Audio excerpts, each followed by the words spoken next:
Come along with me through my process of setting up my brand new Carpe Diem budget planner. It's a fantastic planner. It's super pretty, so stay tuned for that. The Carpe Diem budget planner is super pretty, but it's also very practical. Each month has a page where you can put your goals and your ideas of what you'd like to do money-wise for the month, and I think that's probably one of my favorite parts of this planner. So that's where I decided to start with the decorating. Now, the thing with this planner I found was there's so much fun stuff in it already that there's not much that you can add to it, but of course I found a way. I put some clusters in the corner. I knew what parts I would be filling out and what parts I would be putting less into. So the spots in my planner where I knew that I wouldn't be using as much, that's where I concentrated on decorating. I put a cluster in a corner or whatever would fit. You'll see that there's some pages where I was able to decorate more. There was more for stickers or other things that I could. Others, I hardly added anything. Either way, a lot or little, that does make the planner look a little bit more like me, my style. Okay, so the next page that I did was the month of July, the actual monthly spread. So these are my favorite numbers, the little flags. I didn't use all the colors. I just used the colors that match the tabs on the side of the planner so that it would coordinate with the colors in the planner. These square stickers from the sticker tablet fit in the boxes pretty well. So I took some of the empty boxes that didn't have numbers in them and I added some of these squares. One I just left alone because it looked good all on its own, but the other one, the dollar sign at the bottom, I layered some other stickers on it to make a little cluster at the bottom so I could have a little more fun with the stickers. I'm mixing stickers from the budget sticker tablet and also this planner basics one. And you can see in the corner there's a little stack of sticker tablets. So because the colors all sort of coordinate, it's really easy to mix and match. And there's a lot of basic, simple stickers that you can use.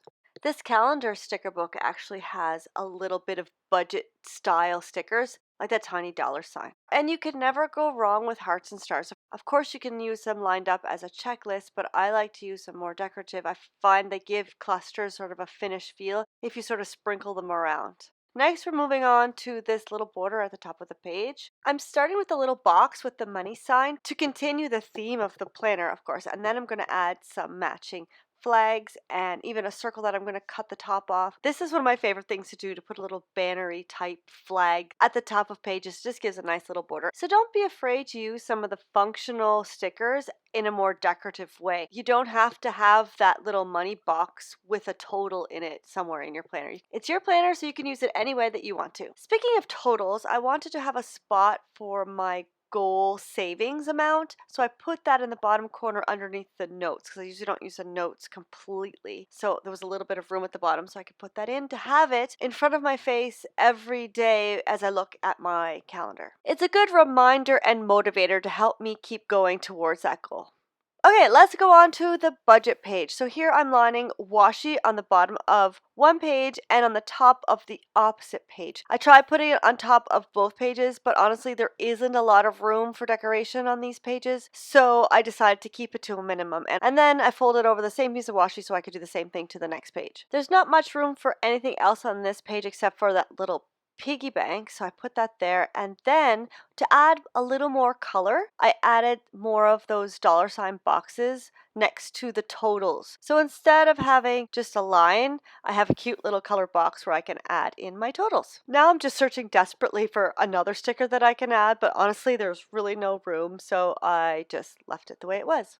Okay, so now we're on to the front of the book. That was the July section. Now we're going in to set up the actual beginning of the book. I just got so excited about setting up July that I just sort of left the beginning blank. Starting off with the address telephone page, there's a lot of potential. It's basically a blank canvas with just the hello and the space for the address in the front, in the middle. But I didn't want to overwhelm it. I wanted to keep the address the highlight of the page. So again, with the little bordery thing at the top of the page, this time I didn't line it up. There's that one big flag, and if I lined it up, it was just too big compared to the other one. So I sort of layered them in different heights and different spots on and around the bigger flag. And then flipping back and forth to see the stickers was really getting on my nerves, so I ripped them out and I used a craft knife to cut off the holes because it didn't quite fit in the pocket with the holes, plus it looked kind of ragged, so cutting it off nice and smooth made the sheets look a lot neater. And then it was just easier to have them in front of me, and I could just put them in the pocket when I'm not using them. A little bit of washi along the bottom. The washi that I'm using for this entire setup is from the Oh Happy Day collection, and it matches the colors perfectly. You can see the diagonal stripes in the back of the pocket. It really looks good with that. It's the same colors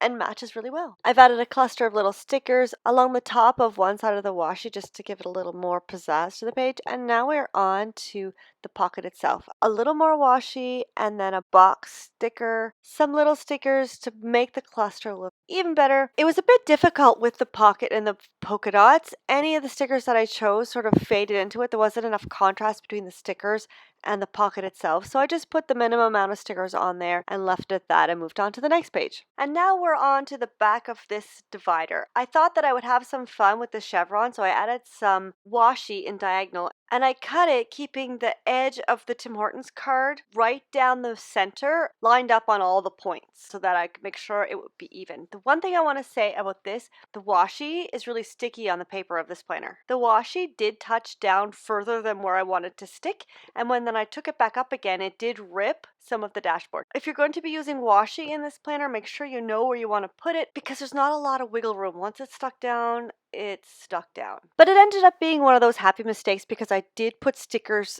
on the edge of the washi that sort of went off the washi. Like you see the dollar sign is in the very middle, and same with that pink arrow. Those are covering up the little rips that happen when I went past the washi, but I really like how they look going past the washi into and past the point of the chevron. Then comes my favorite part of sprinkling little tiny hearts, stars, anything that's small, and I sort of put them around the page, around the edges of the clusters and designs of stickers to give it a more finished, polished look. And it's sort of like a challenge to me to make them fit and get them to look perfect. I don't know, it's just, I find that these tiny little stickers make the whole thing look a little bit more polished, a little bit more done. And then we move on to the budget overview page. Since I'm starting this planner in July, I decided to switch the months so they would start in July. So I found those stickers in the tabs sticker book. I think for me, it's one thing to start in the middle of the book, go through it to the end, and then start back at the beginning with January.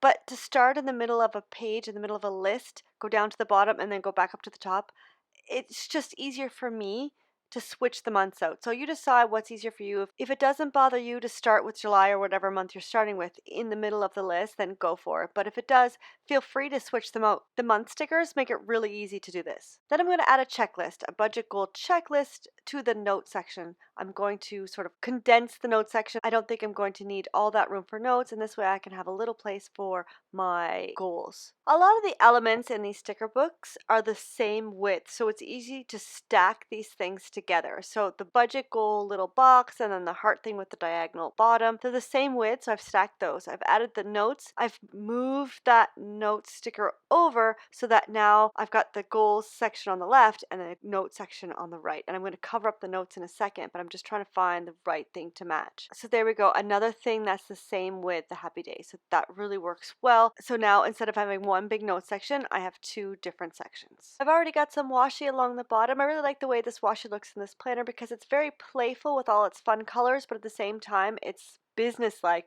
with all the lines all lined up nice and straight and serious. I'm hunting now for some other stickers that I can put around the page. Again, there's not a lot of room to decorate, but I really want to do something, so I'm really hunting and trying to find something that'll fit and look good and match the theme of the page. It's a bit like pulling teeth when you get to the end of a project and you've been decorating your planner for a while, so it does take me a while to get this last page done. But it is the last page, and I have to say, I really do love this planner. I have been using it for the last couple of weeks, and it's really easy to use, and it's keeping me on track. And I think the biggest thing is I'm actually using it. If you want to get a closer look at the planner itself, I will send you to this link up here in the top right hand corner where I go through all 4 of the brand new planners from Carpe Diem. Also, I go through each of the sticker tablets so you can see the stickers from this planner as well as the other 3. So that video is here at this link in the top right hand corner. Also, a reminder that the early bird prices for the November virtual online Craft Room tea ends tonight at midnight. So if you haven't bought your ticket yet at the early bird price, pop over to mycraftternoontea.com/events. I'll put that link in the description below. If you want a little bit more information, you can go to this video here in the top right hand corner to see what the event will be like and what an actual in-person event will be like, because I have live events coming up in Halifax, Luxembourg, and Bruges for the moment, and I'm working on other ones for the spring. If you like this video, give it a big thumbs up. Don't forget to subscribe. Next week's video is going to be all about finding some time for you to either play in your planner or do whatever you like to do in these busy summer months. So make sure that you not only subscribe, but you hit that notification bell so you won't miss a thing. You can subscribe here by clicking on my little face. If you've already watched the videos I suggested, there's 2 more here that you might be interested in. Have a fantastic day and happy planning.